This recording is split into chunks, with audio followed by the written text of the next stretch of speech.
નમસ્કાર કલમ યુદ્ધ સમાચારની સાથે હું છું આપની સાથે પાયલ બામભણિયા। તો જોઈએ આજના મહત્વના સમાચારમાં। રાજકોટ જિલ્લાના ધોરાજી નગરપાલિકા તંત્ર દ્વારા રહેણાંક વિસ્તારમાં જ કચરા અને પેકેજિંગ સેન્ટર કામ તાત્કાલિક ધોરણે કામગીરી બંધ કરવામાં આવે તેની પગલે સ્થાનિક લોકોએ આવેદનપત્ર પ્રાંત કચેરીએ આવેદનપત્ર પાઠવેલ। ધોરાજીના વોર્ડ નંબર 1 અને વોર્ડ નંબર 6 અને ચાકલ અને ચમાલીપા અને ફૂલવાડી તેમજ દરબારીવાડ વિસ્તાર નગરપાલિકા તંત્ર દ્વારા રહેણાંક વિસ્તારમાં જ હાલ કચરા કલેક્શન સેન્ટર અને પેકેજિંગ સેન્ટરની બિલ્ડિંગ તૈયાર કરવામાં આવી રહ્યું છે।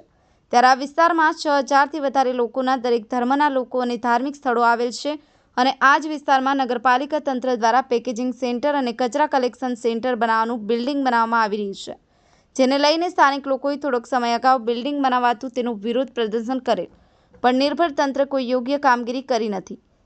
ધોરાજી પ્રાંત કચેરીએ આવેદનપત્ર પાઠવેલ અને નગરપાલિકા તંત્ર જે કચરા કલેક્શન અને પેકેજિંગ સેન્ટરનું બિલ્ડિંગ બનાવવામાં આવેલ છે તેની જગ્યાએ આંગણવાડી અને હોસ્પિટલ તથા અન્ય લોકોને નડતર ન થાય તેવું બિલ્ડિંગ બનાવાય તેવી માંગ સાથે વિરોધ પ્રદર્શન પણ કરેલ અને જવાબદાર અધિકારીને આવેદનપત્ર પણ પાઠવેલ અને જો હજુ આ કામગીરી બંધ કરવામાં નહીં આવે તો જલ્દ આંદોલન પણ કરવામાં આવશે તેમજ ઉચ્ચ કોર્ટના દરવાજા ખખડાવવા પડે તેવી ચીમકી ઉચ્ચારવામાં આવેલ। જયંત વિજુડા, કલમ યુદ્ધ સમાચાર, ધોરાજી। नाम सलीम भाई शेख, धोराजी शहर आगेवान। आज रोज वोर्ड नंबर 1 અને वोर्ड नंबर 6 ના બધા લોકો અહીં આવેલ છે આવેદનપત્ર આપવા કલેક્ટર, ડેપ્યુટી કલેક્ટર સાહેબને। તેમને પણ અમે અપીલ કરેલ છે કે સાહેબ આ પ્રોજેક્ટ કોઈ બી હાલતમાં બંધ કરવા આપણે વિનંતી છે, અમે વિનંતી બી કરેલ છે કે આ પ્રોજેક્ટ ગંદકીનો એક ઉદાહરણ છે।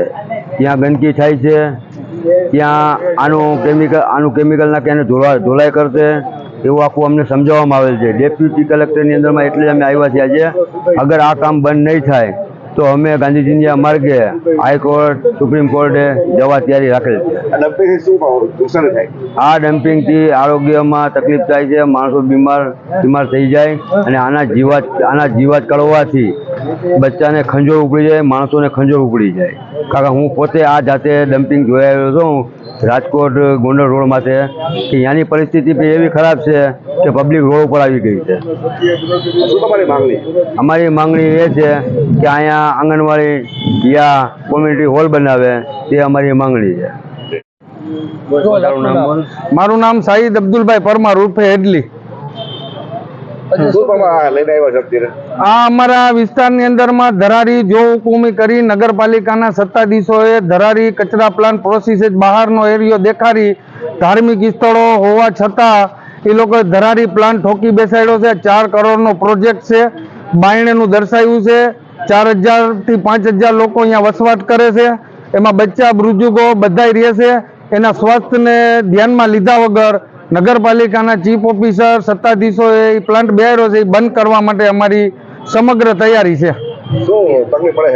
તકલીફમાં તો એવું છે કે હમણાં વડાપ્રધાનના મિશનની અંદરમાં 2 દિવસમાં છાપવામાં આવ્યું હતું કે સ્વચ્છ ભારત મિશનની અંદરમાં 70000 બચ્ચાની જાન બચી। તો સ્વચ્છ ભારત મિશનનો એક હિસ્સો છે એ ગામની બાયણે હોવો જોઈએ। આ લોકોએ ગામમાં રેસિડેન્ટની અંદરમાં એ હિસ્સો બેહાડ્યો છે, તો એ 70000 બચ્ચા હિન્દુસ્તાનના જ છે। તો હું આ વિસ્તાર દરબારીવાળા વિસ્તાર અને ચમાલીપા વિસ્તાર હિન્દુસ્તાનમાં નથી, ભારતના નકશામાં નથી, તો એ લોકોએ પ્રોજેક્ટ બેહાડી દીધો છે। કયો પ્રોજેક્ટ બેહાડ્યો? એ ધોલાઈ કચરા પ્લાન્ટનો, આખા ગામનો ડોર ટુ ડોર ધોલાઈ કચરા પ્લાન્ટ આવે ડમ્પિંગ, એ અહીંયા ધોવાય ને એની પેકિંગ થાય અને એ કચરો બીજે એમાં ભોળાના પાટીએ જાય। શું તમારી માંગણી? અમારી માંગણી બંધ જ થઈ જવું જોઈએ એ પ્રોજેક્ટ।